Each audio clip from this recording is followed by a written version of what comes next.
Ayer el Congreso aprobó esta reforma del gobierno que lo que hacía era tratar de fortalecer el cumplimiento de obligaciones tributarias. Con esto muchos dicen, mira, aquí con esto se despeja una incertidumbre. ¿Cuál diría usted? Bueno, ¿cuántos recursos se van a disponer para la ley de presupuesto del próximo año? Y ahí hay estimaciones que ha hecho el Ejecutivo de cuánto podría recaudar o aumentar la recaudación esta ley. Tenemos esta mañana aquí en Primera Pauta al ministro de Hacienda, Mario Marcel. Muy buenos días, ministro. ¿Cómo le va? Hola, ministro, muy buen día. Claudia Álamo, Gerardo Gómez, le Ay, sí, saludamos. perdón. Sí, No muy nos buenos presenta. días, Gerardo, Claudia. Encantado, Eh, ministro. Oiga, está contento, yo creo. Es más, pensaba ayer, el avance más importante del fracaso de la reforma tributaria. Le tocó sonreír, ¿sí? sí, bueno, como sabemos, hace 1 año y 5 meses que se rechazó el proyecto de reforma tributaria en la Cámara de Diputados. Eh, Momento en el cual, por supuesto, para nosotros fue una frustración muy grande. Pero en ese momento no bajamos los brazos, seguimos trabajando. Tratamos de reflexionar bien sobre cómo abordar de mejor manera estos temas de financiamiento fiscal, y de ahí surgió el pacto fiscal, que es una agenda mucho más amplia, ¿cierto?, que se hace cargo de los desafíos en materia de crecimiento, reforma del Estado y también, por supuesto, generación de ingresos fiscales. Dentro de ese pacto fiscal, este proyecto de cumplimiento tributario era el más importante en términos de generación de recursos públicos, y ahora, después de 8 meses de tramitación, lo tenemos aprobado en ambas cámaras, listo para transformarse en ley, así que es un paso importante, por un lado en términos de financiamiento fiscal, pero por otro lado también en tener un sistema tributario más justo, un sistema tributario más justo, porque la mayor justicia que se puede tener en un sistema tributario es que cada uno pague lo que le corresponde y que no haya, ¿cierto?, quienes por la vía de diversas triquiñuelas, ¿cierto?, se las arreglan para pagar menos impuestos a costa de sus competidores. A ver, usted lo separa, ¿no? Pone finalmente dos focos, ministro Mario Marcel. Lo primero, cuando vemos en el fondo que esto le permite también hacer la proyección del 2025, la ley de presupuesto, ¿cuánto estima el Ejecutivo que se va a recaudar? Y yo creo que lo más importante es en qué se gastaría, en qué se va a invertir finalmente esa recaudación. Eso es una parte. Ya iremos, digamos, al tema de la antievasión y lo que usted dice, ¿no es cierto?, de hacer más justo el sistema tributario. Sí, bueno, nosotros estimamos que se va a recaudar $1.200 millones el próximo año. Eso no es todavía, ¿cierto?, la recaudación en régimen, porque para la recaudación en régimen estimamos una cifra del orden de los 4.500. Como ocurre muchas veces, es cierto, en estas reformas hay normas que van entrando, se van aplicando gradualmente, entonces la parte que le corresponde al 2025 es de $1.200 millones, y esto se va a distribuir más o menos en 3/3 dentro del presupuesto. ¿Ya? Una parte relacionada con pensiones, para cubrir todos los aumentos de cobertura y de valor de las pensiones, y además el incremento en la PGU que está contemplado en el proyecto de reforma previsional. Así que esto es una noticia importante para los pensionados, porque esa reforma, que está todavía en tramitación en el Congreso, en el Senado, ahora ya en la parte fiscal ya tiene su financiamiento. Ya, o sea, a 250.000 pesos sería, ¿no? El aumento de la pensión garantizada universal. Con una progresión, porque en el proyecto de reforma previsional eso no se aplica todo de golpe, sino que se aplica primero, ¿cierto?, a quienes tenían menos fondos propios, y luego se va extendiendo al resto de los pensionados. Eso es un tercio. Un segundo tercio es destinado a temas a inversiones en seguridad ciudadana. Esto ustedes recién estaban dando ahí unas noticias, ¿cierto?, en asaltos, en fin. Asesinatos. Exactamente.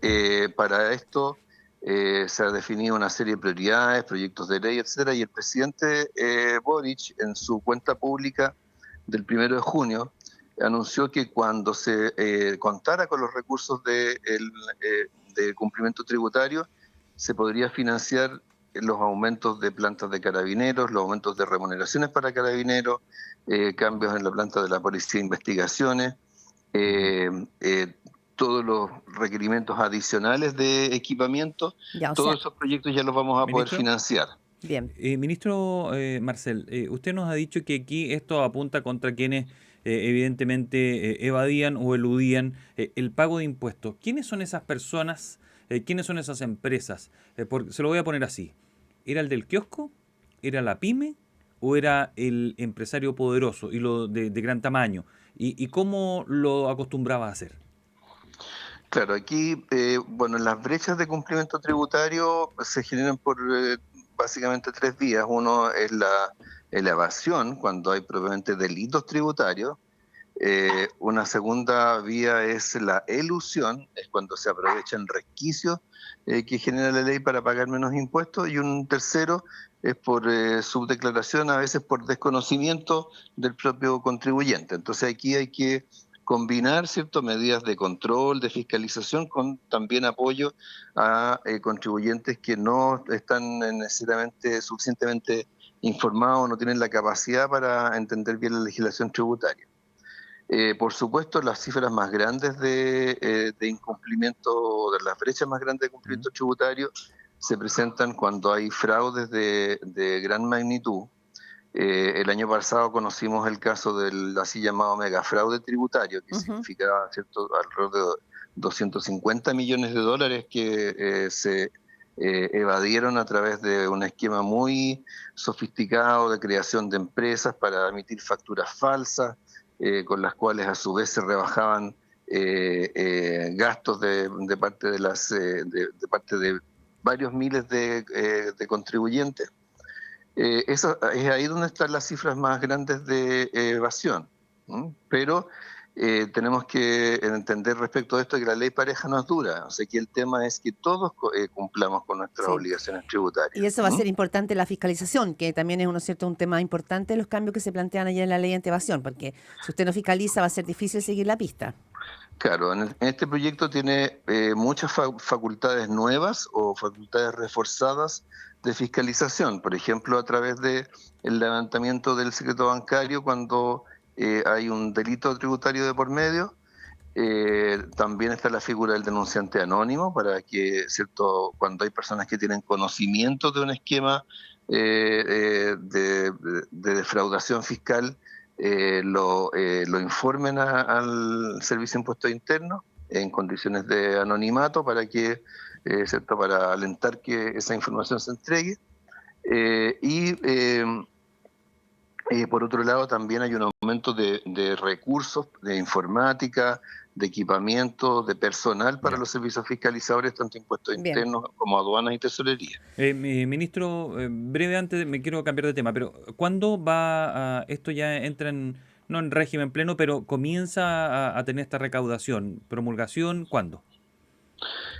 Claro, lo primero que vamos a tener, que va a ocurrir ya durante los próximos meses, es que hay unas normas de carácter transitorio que están orientadas al reconocimiento de capitales en el exterior, a la resolución expedita de juicios tributarios. Eso ya nos va a generar recaudación durante este año 2024. El resto de las normas ya van a ir entrando en vigencia durante el próximo año. Hablamos esta mañana acá en Primera Pauta con Mario Marcel, ministro de Hacienda. Bueno, esa es la buena noticia y la que le saca una sonrisa, ministro. Pero hay una mala noticia que tiene que ver con inversiones. La decisión de Colbún de suspender un proyecto por 1.400 millones de dólares, me imagino que es una situación muy compleja para el gobierno. El gran empresariado lo ha lamentado fuertemente y desde Colbún también han explicado la suspensión de este proyecto, diciendo que no existe uniformidad de criterios. ¿Qué hace el gobierno fundamentalmente, no es cierto, respecto de inversiones que se van de las manos? Sí, bueno, el gobierno, particularmente el presidente Boric, para este tipo de situaciones generó justamente este gabinete pro crecimiento que se ha estado reuniendo en distintas regiones durante todo el último año. Ese gabinete pro inversiones, pro crecimiento, ha ido analizando situaciones de inversiones públicas y privadas que están entrabadas por distintas razones y ha ido buscando resolver esos nudos que se van produciendo. Ahora, a veces esto tiene que ver, como como en el caso que usted menciona, con la evaluación de impacto ambiental, que desgraciadamente la manera en que hoy día opera es un mecanismo un poco rígido, en el sentido de que cuando se detecta un problema, se rechaza un estudio de impacto ambiental, cuando uno lo que buscaría es que se trate de corregir ciertos esos problemas para que el proyecto siga adelante, cumpliendo con las obligaciones o con los estándares ambientales que el país ha establecido. Ahora Mm. también ocurre que a veces hay funcionarios, unidades, etcétera, que se les pasa un poco la mano en ¿Y aquí estos procedimientos. se les pasó la mano? No quisiera emitir un juicio, pero lo que sí veo es que el, eh, el, el director regional del Servicio de Evaluación Ambiental se le acaba de pedir el cargo. Al ex ministro de Hacienda, Ignacio Briones, él apuntaba en la misma línea. Es más, él es más categórico. Dice, queremos energía limpia y trancamos la pelota. Crecer y frenamos la inversión. Y después nos quejamos. Y aquí estamos hablando de dos inversiones, el proyecto de 1.400 millones de Colbún y el de 4.600 de Arauco. ¿Es un fracaso la institucionalidad?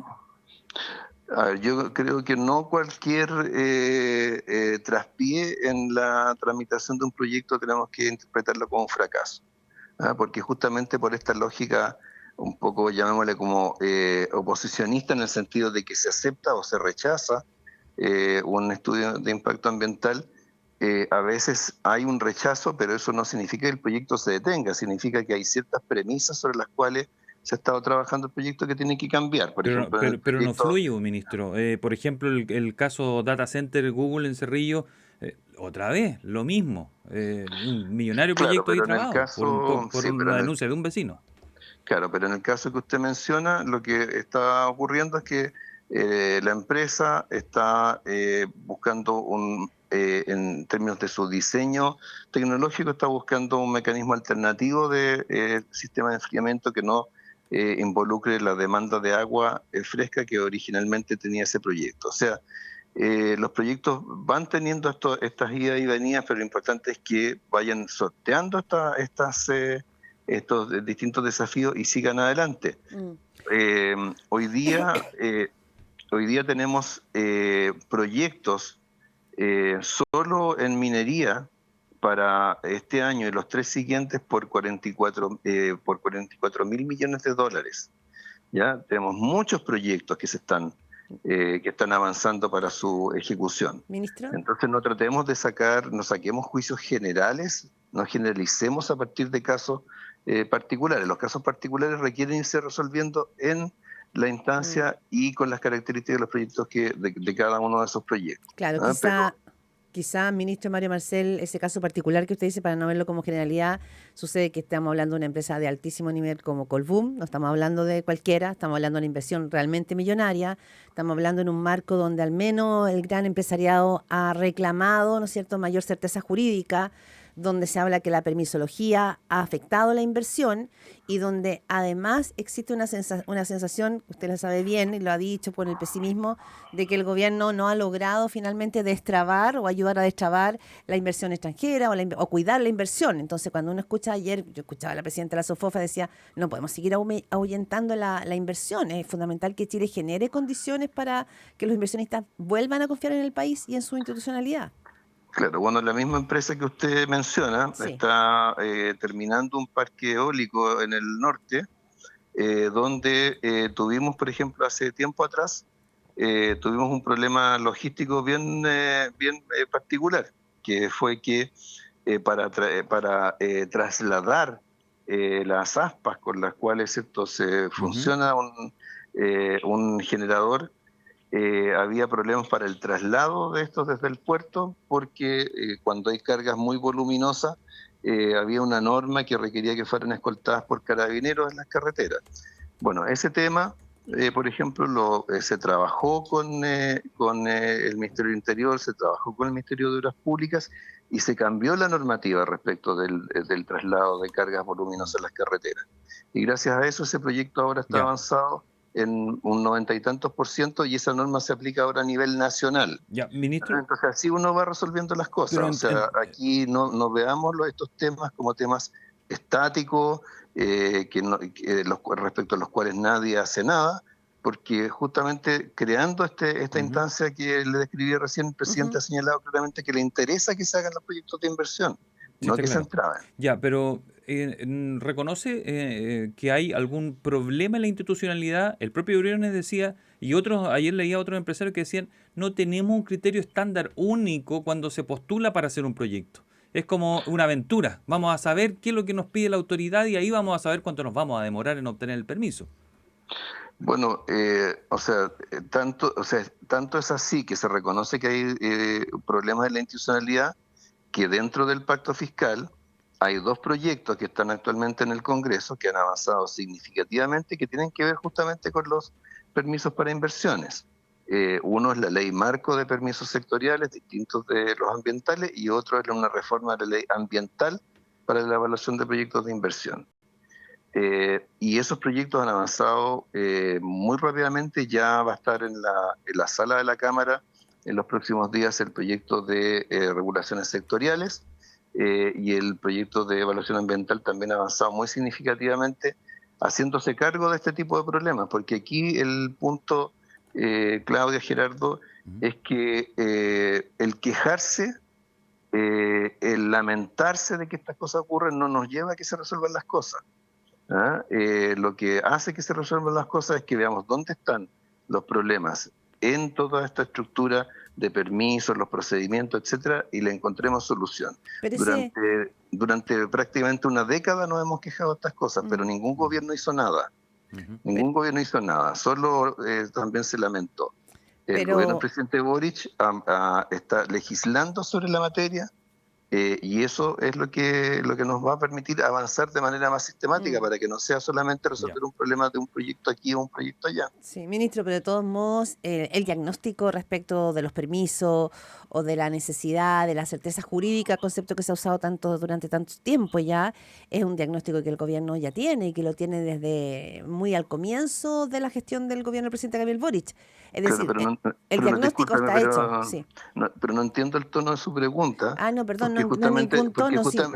Claro, porque justamente lo que yo estoy explicando es que el gobierno ya envió proyectos para reformar estas cosas. Y evitaríamos problemas como estos, ¿no? Como los que hemos avanzado significativamente, y los vamos a tener aprobados antes de fin de año.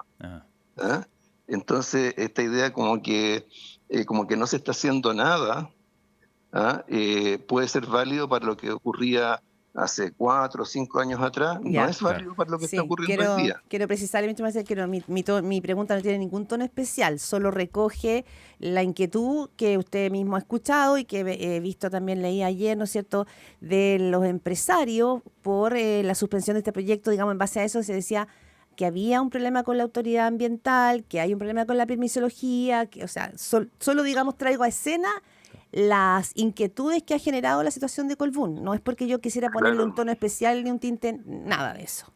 Claro, es que el gobierno comparte esa preocupación, pero no solo la comparte, sino que actúa al respecto. Por eso tenemos estos proyectos en tramitación. Para llegar a por ejemplo, el caso del proyecto de permisos sectoriales, el Ministerio de Economía trabajó durante prácticamente todo un año con más de 30 instituciones públicas distintas, y generó un proyecto marco que se hace cargo de todas las situaciones que se dan relacionadas con cientos de procedimientos para permisos ambientales. O sea, fue un trabajo muy minucioso para llegar a una propuesta legislativa que ha sido muy positivamente valorada por los parlamentarios, y por eso está avanzando rápido. Entonces, ese es el mensaje que quiero transmitir, que el gobierno conoce, comparte y actúa frente a estas situaciones. Usted escucha al ministro de Hacienda, Mario Marcel, conversando con Primera Pauta. Ministro, una duda que me quedó de la conversación inicial. En régimen, 4.500 millones de dólares se van a recaudar con este cambio que se hizo contra la elusión y evasión. ¿Y eso es anual? Eso es anual en régimen. Esa situación se va a alcanzar dentro de 3, 4 años más. ¿Ya? Y en el intertanto, ¿cierto? Vamos a ir teniendo incrementos año por año, y este primer año vamos a tener, ¿cierto?, 1.200 millones de dólares de Perfecto. recaudación. Y una pregunta que es muy distinta a la anterior, en tamaño y proporciones probablemente. Shein, Temu, AliExpress. No sé si usted ha comprado alguna vez en eso, pero sabe para dónde estoy yendo. Bueno, estamos hablando de las compras, las importaciones de productos que se hacen a través de plataformas internacionales, Ujú. ¿cierto? Yo en general no la uso mucho, pero conozco mucha gente que lo hace. Eh, esas importaciones, hasta ahora, hasta esta ley, estaban exentas de impuestos por debajo de $41, ¿ya? Producto de ello, de alrededor de 20 millones de paquetes que transitan por esa vía, eh, más del 90% se facturaban por debajo de los $41. ¿Ya? Si el producto realmente valía o no valía $41, eso no lo sabemos, pero está claro que había un gran incentivo a facturar por Te- debajo de esa cifra. Claro. ¿Ya? Y eso, ¿qué es lo que significaba? Dos cosas. Primero, ¿cierto?, una desigualdad respecto a quien compra en el mercado local, porque cuando uno compra, ¿cierto?, en una tienda o Sí, online con paga un todo eso, el proveedor 25% local, más. siempre paga el IVA. Todo el mundo paga el 19%, pero en estos casos no se pagaba. Y eso se presta para muchos fraudes, se presta para que haya personas que estén constantemente realizando estas importaciones y las revendan en el mercado local también sin pagar impuestos. ¿M? Entonces, ese mínimo exento se elimina con este proyecto de ley. Con eso, ¿cierto?, se iguala las condiciones ¿Y para las cuánto? compras Van a domésticas y subir las importaciones. 25% entonces, ¿no? 19 de IVA más 6 de aduana, ¿cierto? ¿Deberían subir un 25% esos productos para los consumidores y No, cuándo o no? no, porque lo que se hace es eliminar la exención de IVA bajo $41, pero en cambio la exención de aranceles, en lugar de eliminarse, se incrementa. ¿Ya? ¿Por qué? Porque así es como funcionan las prácticas arancelarias en distintos países del mundo, y eso evita que, ¿cierto?, para compras muy pequeñas tenga que haber todo un proceso aduanero y Engorroso. logístico que es bastante más complejo. Entonces solamente es el 19% de una compra menor a $41. Ese es básicamente el cálculo que tenemos que hacer. Bien. Perfecto. Mario Marcel, ministro de Hacienda, muchísimas gracias.